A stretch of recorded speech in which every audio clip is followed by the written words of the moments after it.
Hello friends, I welcome to an e learning platform Dhairya Safalta के आधारशिला। और मैं आपका एजुकेटर एस के पांचाल आपको पढ़ा रहा हूँ अकाउंटेंसी। तो लास्ट क्लास में हमने अपना फर्स्ट चैप्टर स्टार्ट किया था, जिसमें हमने पार्टनरशिप के बारे में पढ़ा था, यानी मीनिंग ऑफ पार्टनरशिप पढ़ा था हमने, फीचर्स ऑफ पार्टनरशिप पढ़ा था, राइट्स ऑफ पार्टनर्स पढ़ा था, लायबिलिटीज ऑफ पार्टनर्स पढ़ा था, और हमने पढ़ा था कि पार्टनरशिप डीड क्या होती है। और इसके साथ हमने ये भी पढ़ा था कि यदि कोई पार्टनरशिप फर्म पार्टनरशिप डीड नहीं बनाती है तो कौन से प्रोविजन लागू होते हैं। तो आज की क्लास में हमें पार्टनरशिप डीड के ना होने पर कौन से प्रोविजन लागू होने हैं, इसके लिए जो भी न्यूमेरिकल क्वेश्चन बनते हैं वो हमें करने हैं। तो देखो बेटा, देखते हैं, लेकिन उससे पहले मैं आपको रिवाइज करवा देता हूं कि यदि पार्टनरशिप डीड नहीं होती है तो कौन से प्रोविजन आपके लागू होते हैं, यानी those provision which is applicable in the absence of partnership deed. तो आप जानते हैं, देखो हमने पहले पढ़ा था कि प्रॉफिट शेयरिंग रेशियो जो हमारी रहनी है वो इक्वल रहनी है। इंटरेस्ट ऑन कैपिटल किसी पार्टनर को नहीं दिया जाएगा, किसी पार्टनर से इंटरेस्ट ऑन ड्रॉइंग भी नहीं ली जाएगी। यदि कोई पार्टनर फर्म को लोन देता तो उस पर 6% पर एनम चार्ज किया जाएगा। रेम्यूनरेशन किसी पार्टनर को नहीं दी जाएगी, रेम्यूनरेशन या कमीशन यानी कोई भी प्रतिफल किसी पार्टनर को नहीं दिया जाएगा। और एडमिशन ऑफ पार्टनर कोई भी नया पार्टनर, जब तक सभी पार्टनर्स की कंसेंट न हो तब तक कोई भी पार्टनर एडमिट नहीं कर सकता है। ठीक है, तो देखो बेटा, अब आज की क्लास में हम पढ़ते हैं कुछ इस टाइप के न्यूमेरिकल क्वेश्चन जो कि अगर पार्टनरशिप डीड नहीं होती है तो हम कैसे इन प्रॉब्लम को रिजॉल्व करते हैं। फर्स्ट क्वेश्चन देखो बेटा, कहता है हैरी एंड गैरी, नाम है पार्टनर्स के, कहता है Harry and Gary are partners in a firm, they have not entered into partnership deed but had agreed on following terms। देखो, यानी इसका मतलब कह रहा है पार्टनर डीड नहीं बनाई लेकिन इन टर्म्स पर एग्रीड है। दैट मींस बेटा देखो, एग्रीड है तो इसका मतलब यहाँ पर पार्टनरशिप डीड है। इसका मतलब यह भी हो सकता है कि उन्होंने रिटर्न पार्टनरशिप डीड नहीं बनाई है, लेकिन उन्होंने अपनी कुछ टर्म्स तय कर ली है कि भाई हम इन बातों पर सहमत हैं। तो देखो बेटा, यानी इसका मतलब ये ओरल पार्टनरशिप डीड है, जिसे आप पार्टनरशिप डीड नहीं कह सकते, लेकिन ओरल पार्टनरशिप डीड भी तो होती है। तो यानी यहाँ पर पार्टनरशिप डीड है, हम ये मानेंगे। और इन प्रोविजंस पर यानी इन बातों पर हमें कोई डिस्प्यूट नहीं करना है, यानी जो भी वो कहते हैं वैसे ही हमें यहाँ पर एग्री होना है। क्यों? क्योंकि वो इस पे एग्री हो, कहता है सैलरी मिलेगी कोई इशू नहीं है, गैरी को कमीशन मिलेगा कोई इशू नहीं है, इंटरेस्ट ऑन कैपिटल 10% अलाउ होगी, interest on drawing allow charge होगा। और पार्टनर, और ये बता रहा है कि कोई भी पार्टनर एडमिट नहीं हो सकता without consent of the partners, यानी सभी पार्टनर्स की अनुमति के बिना या सहमति के बिना पार्टनर्स एडमिट नहीं हो सकता है, यानी फर्म में कोई नया पार्टनर नहीं है। ये हमने पहले पढ़ा, यहाँ पर इनके टर्म्स। अब देखो इनके डिस्प्यूट क्या है, तो फिर कहता है how will be the following dispute resolve. तो आप इन डिस्प्यूट को कैसे सेटल करोगे। तो देखो बेटा, कौन से डिस्प्यूट है पहले जरा हम उन्हें पढ़ते हैं। तो देखो जरा, सबसे पहला डिस्प्यूट क्या कहता है, Gary demands to be paid salary as Harry is being paid because his commission is lower. कहता है Gary demand to be paid salary, Gary भी डिमांड करता है सैलरी की हैरी की तरह, यानी जैसे हैरी को सैलरी मिल रही है वैसे ही गैरी भी सैलरी की डिमांड करता है, क्योंकि उसका यह मानना है कि भाई कमीशन कम बनता है। तो क्या उसे सैलरी दी जाएगी? आप बताओ बेटा, हमने पढ़ा कि किसी पार्टनर को सैलरी नहीं दी जाएगी यदि डीड में नहीं लिखा है। तो यहाँ पर नहीं लिखा, इसलिए हैरी को कुछ भी नहीं दिया जा सकता है। तो हम कह सकते हैं कि in the absence of partnership deed Gary cannot demand for salary in the absence of partnership deed। ठीक है बेटा, यानी पार्टनरशिप डीड की एब्सेंट होने में गैरी सैलरी की डिमांड नहीं कर सकता है या फिर उसे सैलरी नहीं मिलेगी।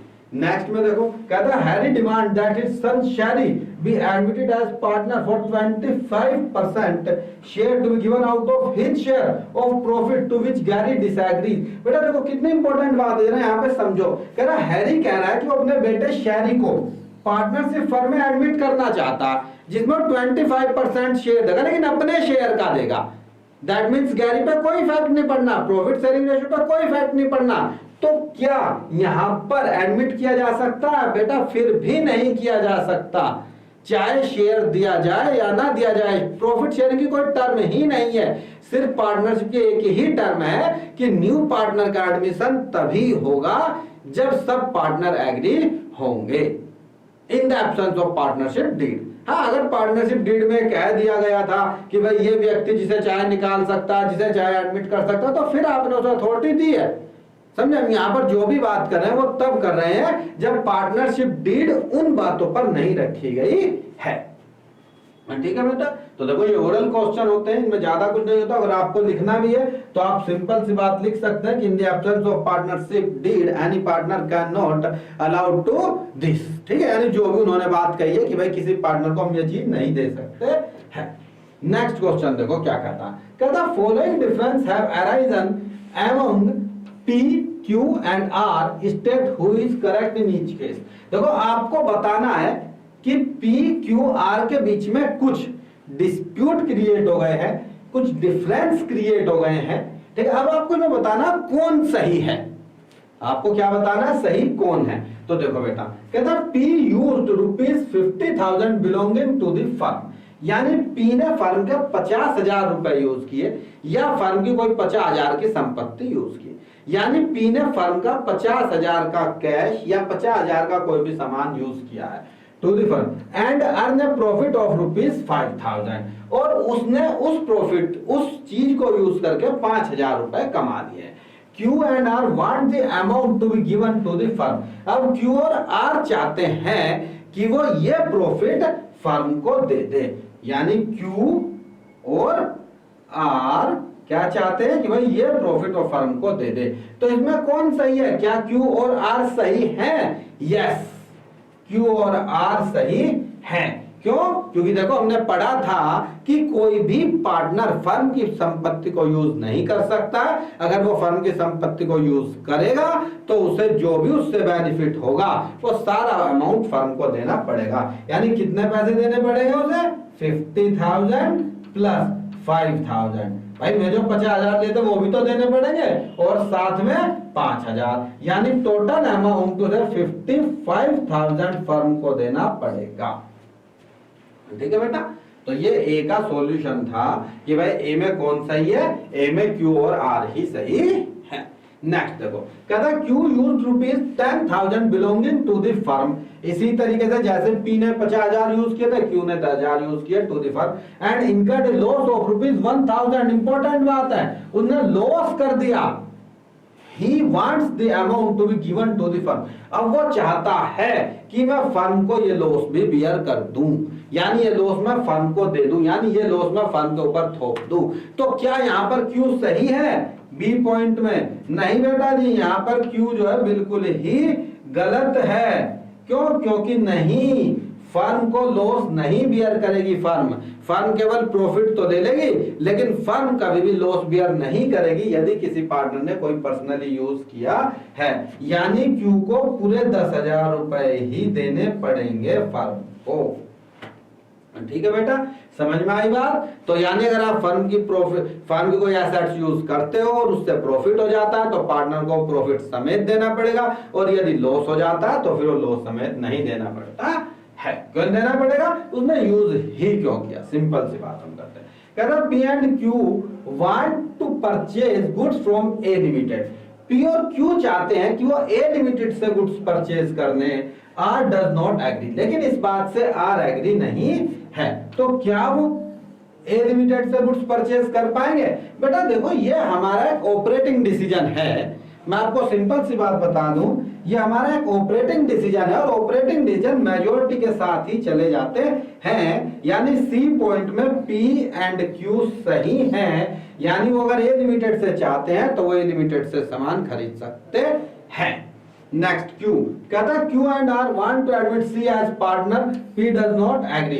तो यहाँ पर P एग्री नहीं है, कोई बात नहीं, तो यहाँ पर P सही है, हम P को सही मानेंगे और C का एडमिशन नहीं हो सकता है। Next, R had given loan of ₹2 lakh to the firm and demands interest at the rate 10% per annum। P and Q do not want to pay the interest। अब देखो बेटा, यहाँ पर सारे गलत हैं। आप जरा बात को समझो, गलत क्यों है जरा देखो, इस बात को आप ध्यान से समझना, कौन सा क्या चाह रहा है और क्या वो गलत है। और क्यों गलत है जरा देखो, जरा यहाँ पर क्या कहता R had given loan of ₹2 lakh. भाई आर ने लोन दिया फर्म को, लोन कितना लोन दिया फर्म को, 2 लाख रुपए का लोन इन्होंने फर्म को दिया है, ठीक है बेटा। लेकिन लोन देने के बाद ये चाहता है कि वो इंटरेस्ट ले 10% पर एनम। कितना चाहता है, 10% पर एनम। तो बेटा देखो आर इसलिए गलत है क्योंकि 10% नहीं मिल सकता, सिर्फ कितना मिल सकता है, 6% तक अलाउ हो सकता है। कितना अलाउ होगा, 6% पर एनम अलाउ होगा, 10% अलाउ नहीं होगा। और पी और क्यू भी गलत है, क्योंकि पी और क्यू क्या कह रहे हैं, P and Q do not want to pay the interest। P और Q चाहते हैं कि हम इंटरेस्ट ही ना दें, यानी वो चाहते हैं कि जो इसने लोन दिया उस पर कुछ भी ब्याज ना बने, ब्याज नील रहे। क्या ऐसा पॉसिबल है, नहीं। तो इसलिए ये भी गलत है, क्योंकि कितना ब्याज देना पड़ेगा, 6% पर एनम देना पड़ेगा, ठीक है बेटा। तो तीनों चारों पांचों केसेस समझ में आए, बिल्कुल सिंपल थे। तो ये पार्टनरशिप डीड की एब्सेंट होने में प्रोविजंस लागू कर रहे हैं कि भाई क्या क्या बातें होती हैं, ठीक है बेटा। तो आपको ध्यान से क्वेश्चन देखते रहना, ध्यान से क्वेश्चन पढ़ने हैं, और फिर आपको जो भी आपके पास बुक है उस बुक से आपको क्वेश्चन अपने करने हैं। बाकी कोई भी क्वेश्चन अगर आपको समझ में नहीं आता है तो बेटा आप कमेंट बॉक्स में हमसे पूछ सकते हैं, हम उसे दोबारा रिवाइज करा देंगे, दोबारा भी समझा देंगे, ठीक है। ऐसा कोई बेसिक इश्यू हम नहीं रखें कि नहीं भाई हमें नहीं बताना है, बस आपको समझ में आना चाहिए, ठीक है बेटा जी। और इसके लिए आपको पता है, इसके लिए आपको रेगुलर स्टडी करनी पड़ेगी। नेक्स्ट देखो, A B and C are partners in a firm, they do not have a partnership deed at the end of the first year of the business, they face the following problems. कह रहे A B and C are partners है इस firm में, जिन्होंने partnership deed नहीं बनाई है और पहले साल के बाद उन्हें ये प्रॉब्लम हुई है। क्या क्या प्रॉब्लम हुई है, अब देखो जरा। कहता प्रॉब्लम ये है कि ए वांट्स, क्या चाहता है जरा पढ़ो भाई। कहता A wants that interest on capital should be allowed to the partner but B and C do not agree. A चाहता है इंटरेस्ट ऑन कैपिटल मिले, बी और सी चाहते हैं इंटरेस्ट ऑन कैपिटल नहीं मिले।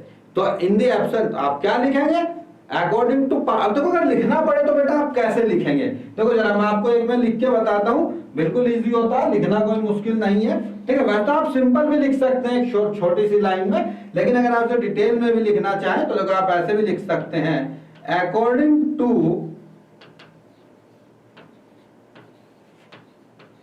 Partner, according to Partnership Act 1932, in the absence of partnership deed, क्या कहता है, according to partnership act 1932, in the absence of partnership deed, यानी 1932 साझेदारी अधिनियम के अनुसार, यानी साझेदारी अधिनियम 1932 के अनुसार पार्टनरशिप डीड की एब्सेंट में following provisions will be applicable, ये प्रोविजन एप्लीकेबल होते हैं। और आप पहले प्रोविजन लिख देंगे जिस बारे में भी उसने पूछा है। क्या प्रोविजन, उसने कहा इंटरेस्ट ऑन कैपिटल, तो हम लिखेंगे यहां पर कि interest on capital, interest on capital will not be allowed to any partner. Interest on capital will not be allowed to any partner, यानी किसी भी पार्टनर को इंटरेस्ट ऑन कैपिटल नहीं दिया जाएगा। However B and C do not agree, क्या कहना, B and सी यहां पर एग्री नहीं, तो हम क्या कहेंगे, however B and C are correct on this situation, interest on capital will not be allowed. Simple लिख देंगे, क्या लिख देंगे, however B and C are correct on this situation या in this circumstances, वो तो वर्ड आप कुछ भी लिख सकते हैं, However, B and C are correct on this situation. B और C correct है. Interest on capital will not be allowed. जो इंटरेस्ट ऑन कैपिटल है वो अलाउड नहीं होगा किसी भी पार्टनर को. ठीक है बेटा. तो देखो आप नेक्स्ट पढ़ सकते हो. तो इस तरीके से हम लिख भी सकते हैं अगर आपको लिखना है तो. ठीक है बेटा. बात तो देखो जरा आप समझो. अभी तो वैसे हमारे ओरली क्वेश्चन है, बेसिकली हमें आने चाहिए, समझ में आने चाहिए, क्योंकि इन्हीं के बेस पर आगे हमारे न्यूमेरिकल क्वेश्चन भी होने. ये भी न्यूमेरिकल है. ठीक है. यानी इन्हीं के बेस पर जो हमारे बड़े क्वेश्चन होंगे वे भी इन्हीं के बेसिस पर सॉल्व होंगे. कुछ बच्चे सोचते चलिए तो आसान सी बात है, इसे मैं क्या पढूं. अरे छोड़ो नहीं बेटा, ध्यान रखना अगर आप छोटी छोटी बातें नहीं पढ़ेंगे तो आगे जाके आपको बड़े क्वेश्चन सीखना बहुत ही मुश्किल हो जाएगा. तो इसलिए सारी क्लासेस लेनी है, स्टार्टिंग से लेनी है. कहता है वी वांट्स दैट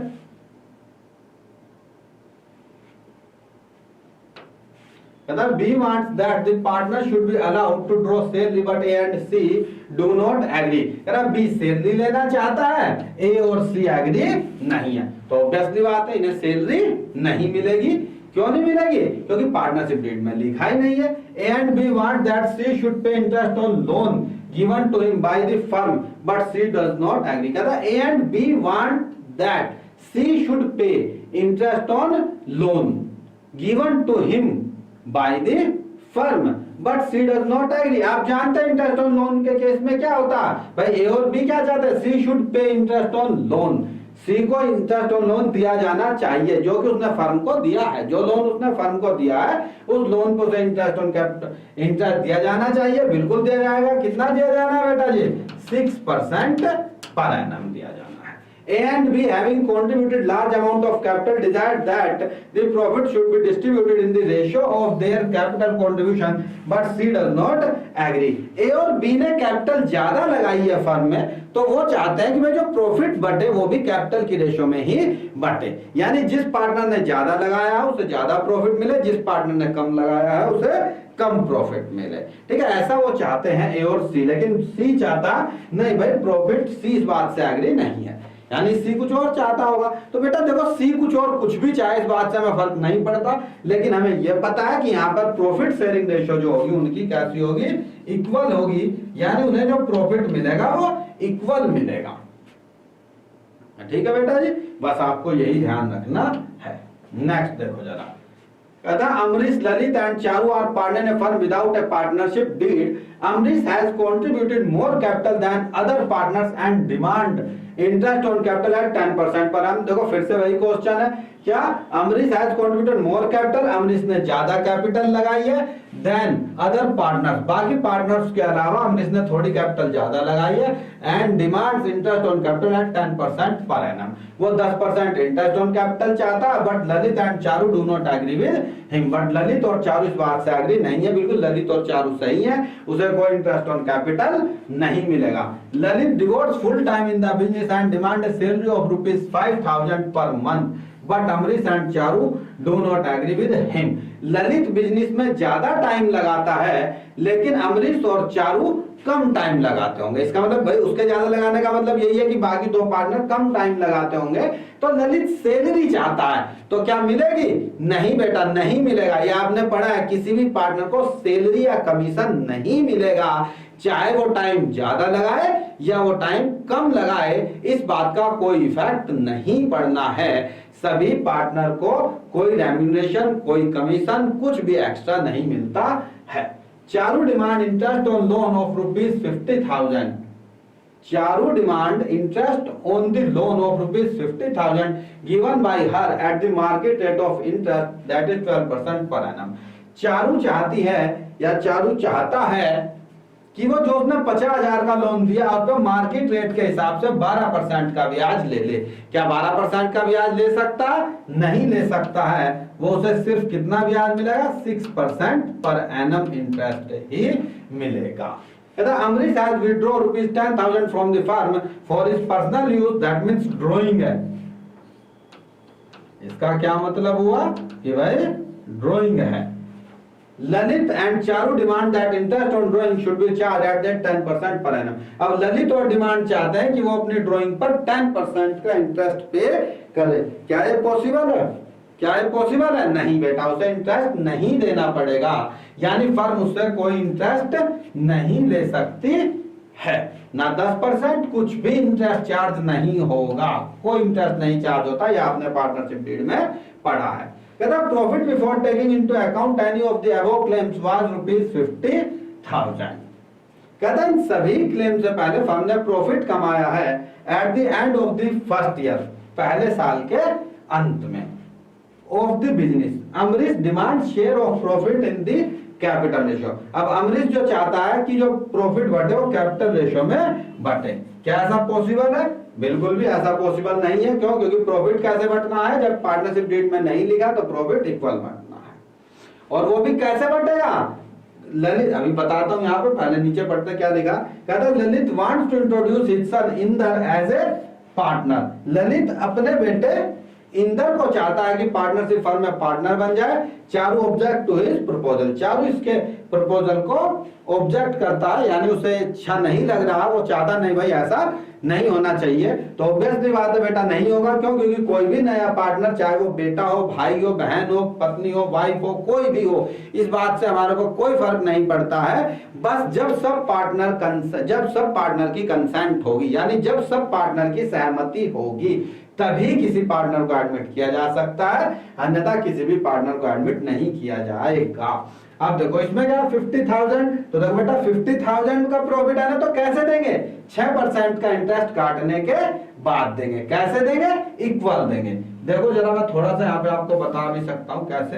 यानी प्रॉफिट कितना था? कितना प्रॉफिट है भाई? ₹50,000 का प्रॉफिट है। तो यहां पर हम लेस कर देंगे इंटरेस्ट ऑन लोन। कितना इंटरेस्ट ऑन लोन होगा? कितना लोन था आप देख लो जरा, यहां पर कितना लोन है भाई? 50,000 लोन है। 50,000 पर कितना? 6%। कोई डेट नहीं दी है, तो इसलिए डेट नहीं दिया, तो आप सीधा सीधा यहाँ पर 50,000 पर चार्ज कर देंगे। कितना? 50,000।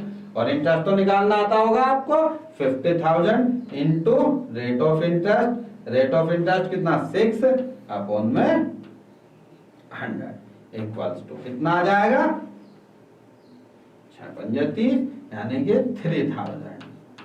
और अब आपके पास जो डिविजिबल प्रॉफिट बचेगा वो ये बचेगा, डिविजिबल प्रॉफिट, यानी वो प्रॉफिट जो आपको बांटना है। कितना? 47,000 प्रॉफिट आप बांटेंगे। और 47,000 प्रॉफिट कैसे बटेगा भाई? बराबर बराबर बटेगा। कौन कौन पार्टनर है आप फिर से एक बार देख ले। अली कौन कौन है? अमरीश, ललित और चारू। तो तीनों को कैसे प्रॉफिट मिलेगा भाई?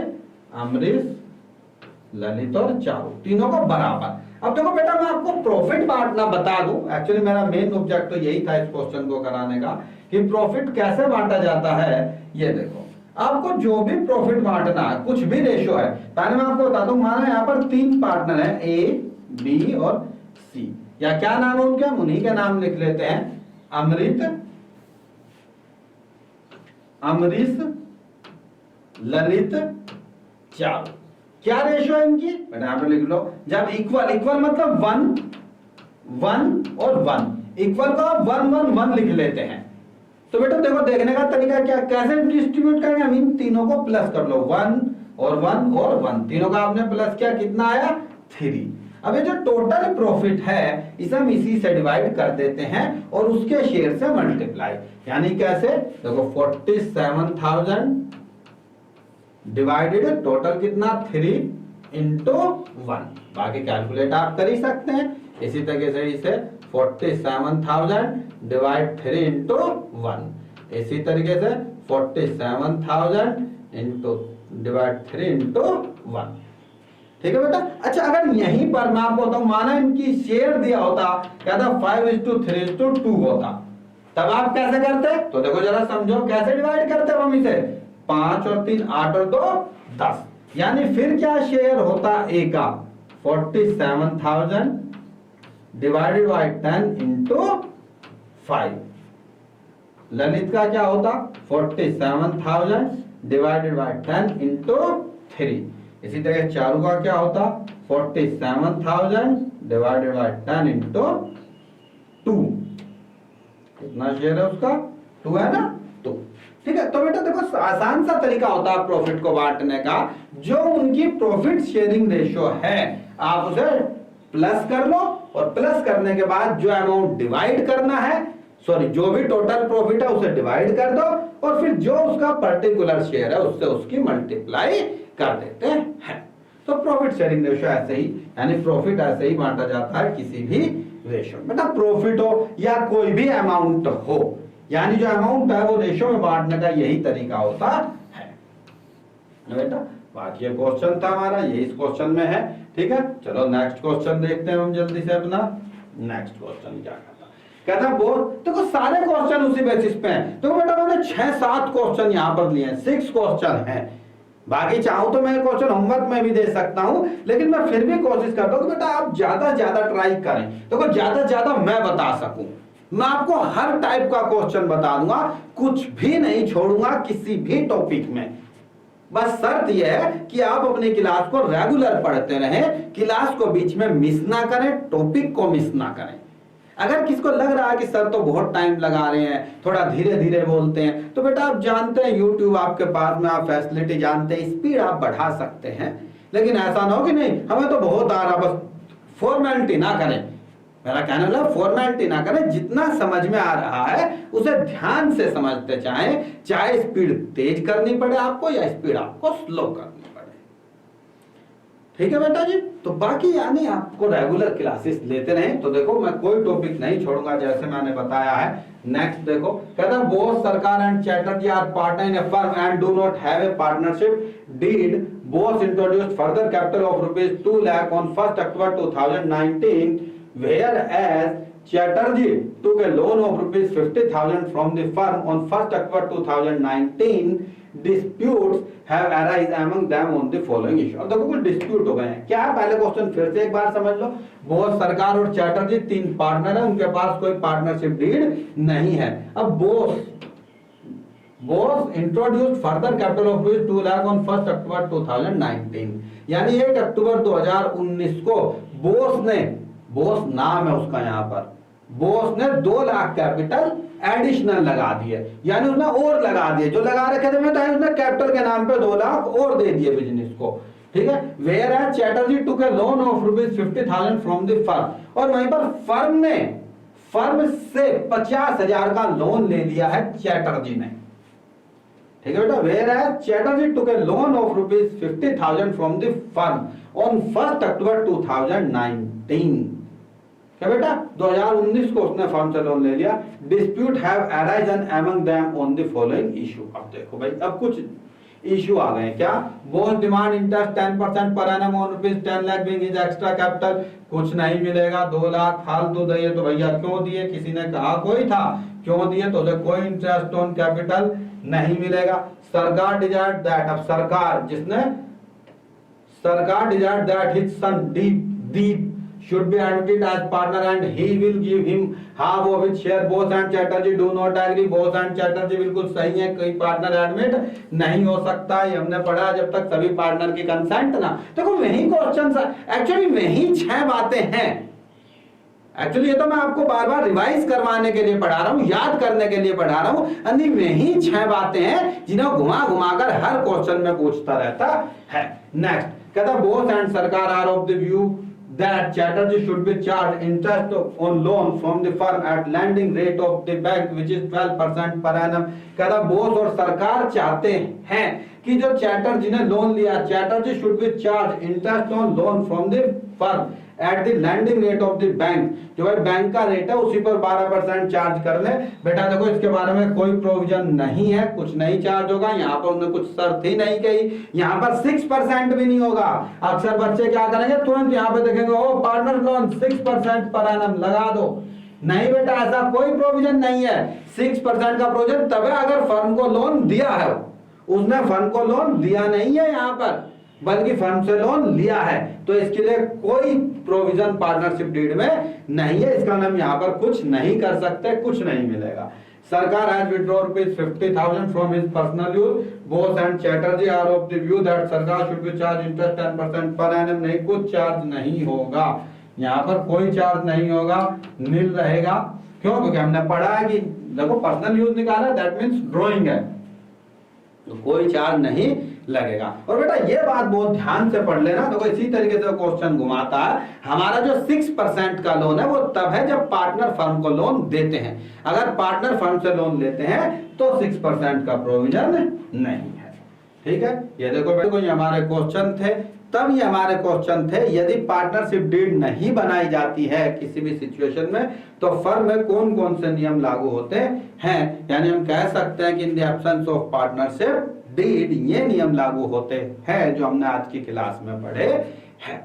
ठीक है बेटा, तो अब आपको आगे अपना ध्यान से रिवीजन करना है। आपको देखो बेटा ये मत समझे कि जब बहुत सारा हो जाएगा हम तभी रिवाइज करेंगे, जब ज्यादा क्लासेस हो जाएंगी तभी देखेंगे। नहीं बेटा, आपकी 2 क्लास भी हो गई है तो आपको उस पर होमवर्क करना है, 2 क्लासों का ही होमवर्क करना है। कुछ बच्चे सोचते हैं कि नहीं भाई हम तो बहुत सारा हो जाएगा तब देख लेंगे, मैं तो एक दिन में 4 क्लास देख दूंगा तभी सारी हो जाएंगी। नहीं, ऐसा बिल्कुल नहीं करना। आपको कोशिश करनी है कि हम अपनी क्लासेस कंटिन्यू देखते रहें। हाँ, अगर कहीं आप चले गए हैं, किसी कारणवश आपकी क्लास छूट गई है तो मैं तभी कहूंगा कि आप अपनी क्लास को कलेक्ट करें, तभी आप ज्यादा क्लास देखने की कोशिश करें। बाकी आप अपनी क्लास टाइमली देखते रहें, क्लास कंटिन्यू लेते रहें। और बेटा आप जिसके लिए आप चैनल सब्सक्राइब कर लें।